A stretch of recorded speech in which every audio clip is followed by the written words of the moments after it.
Capítulo 17. O Mestre dos Mágicos. Ao final do corredor, chegaram em um grande salão. O lugar era abarrotado de móveis antigos com decoração clássica, tapetes caros e abajures que davam em cima um clima aconchegante. Na parede havia uma pintura com o brasão do clube, um coelho com as orelhas e o nariz para fora da cartola. Cada cantinho revelava uma surpresa em homenagem ao mundo da mágica. Quadros de grandes mágicos, fotografias de efeitos surpreendentes, recortes de revistas, cartoons e caricaturas. Em caixas de vidro havia uma exibição de camisas de força, baús e cordas usadas por Cássio de Montesgon em seus números, além de elementos de palco usados por outros mágicos da cidade. Aqui é o salão principal, Machado explicou. Visitar o clube é como voltar ao primeiro truque de mágica que você viu. Isto aqui mais parece uma mistura de mansão mal-assombrada com casa de vó, Pedro pensou. Os olhinhos de Miloca brilhavam, observando cada detalhe. Ela parou diante de um espelho enorme que deformava o reflexo, deixando-a fina como um palito, e depois com a cabeça grande feito uma carranca. Eles subiram a escadaria encarpetada, ladeada por leões de bronze, e chegaram a um teatro pequeno, dedicado à chamada Close-Up Magic, ou seja, mágica para se ver de perto, feita com cartas, moedas e bolas de espuma. Depois seguiram para a sala de jantar. Próximo ao bar, havia um piano de cauda que tocava sozinho uma música clássica. Miloca se aproximou, vendo as teclas abaixando e subindo, como se alguém invisível as tocasse. Essa é Laureta, nossa pianista fantasma. Ela se apresenta toda noite, Nico emendou, e aceita pedidos de música. Chocante, Miloca disse entusiasta. Quero ser amiga de Laureta. A sala seguinte se tornou a favorita de Pedro. Chamava-se Câmara de Houdini e tinha apenas uma mesa redonda com muitas cadeiras ao redor. Houdini definiu o que é mágica hoje. Machado explicou. Ele tinha o costume de bater papo com o além. Toda sexta-noite, nós nos reuníamos aqui para conversar com mágicos que já se foram. Em geral, não dá certo. Ninguém aparece, mas às vezes funciona. Eles responderam à pergunta e revelavam segredos do passado.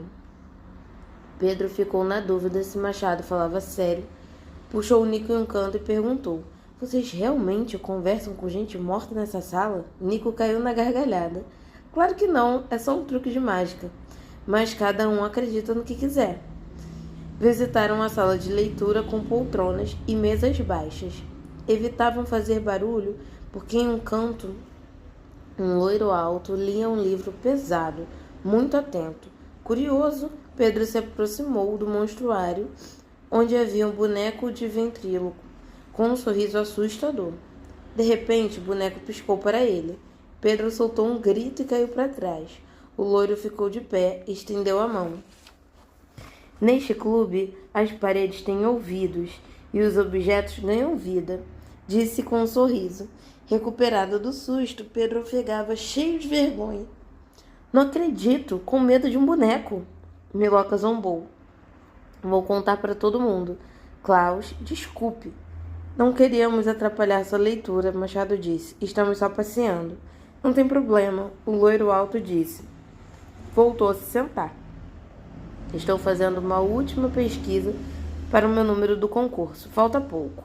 Pelo visto, o concurso de grandes mágicos era o assunto da semana do clube. Todos os ilusionistas estavam se preparando para apresentações no domingo seguinte. Em todos os corredores havia um pôster anunciando a espera do evento, Grand Teatro. Onde fica esse teatro? É a cereja do bolo, Machado disse. Por isso, deixei para o final. Depois de um longo corredor, eles chegaram diante de uma porta alta e dourada. Como o concurso está chegando, cada mágico marca um horário para se preparar para o camarim. Ensaiar, fazer ajustes, Machado explicou.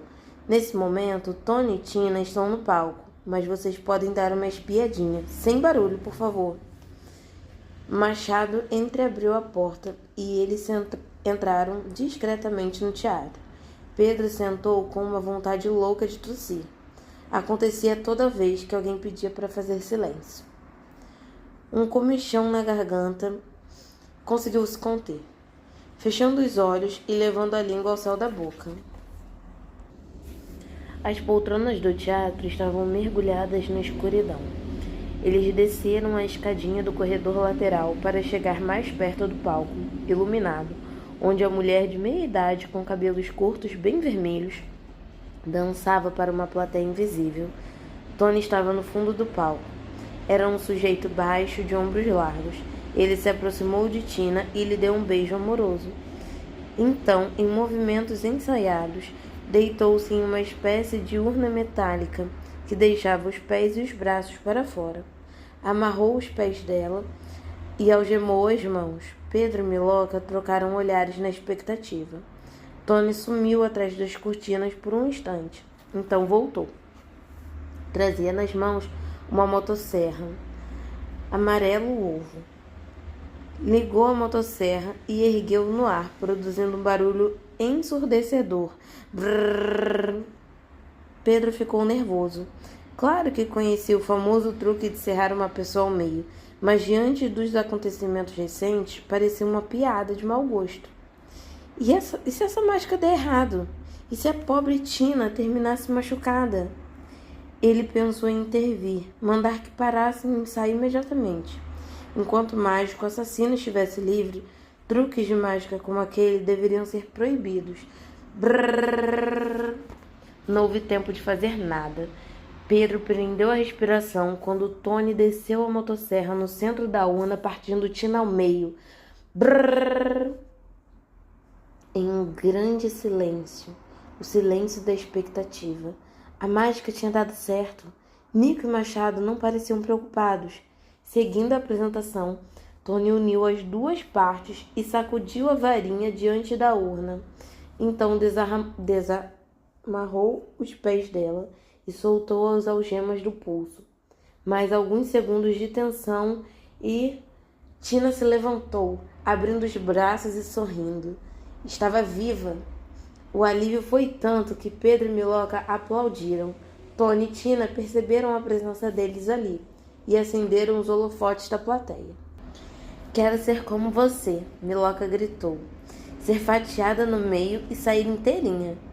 Tina se aproximou, sorrindo para eles. É só um truque. Não tente isso em casa. Gostaram? Agora uma curiosidade, Machado disse, recuperando a atenção deles. Houdini morreu no Dia das Bruxas, em 31 de outubro de 1926. Meu pai, Cássio de Montesgon, morreu no ano passado, nesse mesmo dia. Ele estava realizando um de seus números mais arriscados, escapar de uma camisa de força pendurado por uma corda no topo de um prédio. Ele se libertou da camisa de força, mas a corda arrebentou na mesma hora. Meu pobre pai caiu do 20º andar. Sinto muito, Pedro disse. Neste ano, escolhemos a data 31 de outubro para homenagear esses dois grandes mágicos, Tony comentou. Nico venceu o concurso do ano passado, não? Perguntou. Sim, foi uma alegria. Nico disse. Não achei que fosse ganhar. Foi sorte. Uma voz atrás dele murmurou. Pura sorte. Pedro se virou. Era Astrogildo, com uma expressão nojenta de sempre. Nosso presidente, Machado, Nico, Tony e Tina disseram ao mesmo tempo. A visita de vocês não estava agendada, estava? Foi de última hora, Nico respondeu. Achei que não tinha problema. Astrogildo não se deu ao trabalho de responder. Pedro aproveitou a brecha para investigar quantos membros tem no clube. Mais de 40. Por quê? Nada. E onde fica a biblioteca? Infelizmente, vocês não podem visitar, o presidente disse. É exclusiva para membros. Temos livros valiosíssimos que ensinam truques e segredos raros, além de exemplares autografados pelo grande Cássio de Montesgon. Justamente o lugar onde Pedro mais queria conhecer.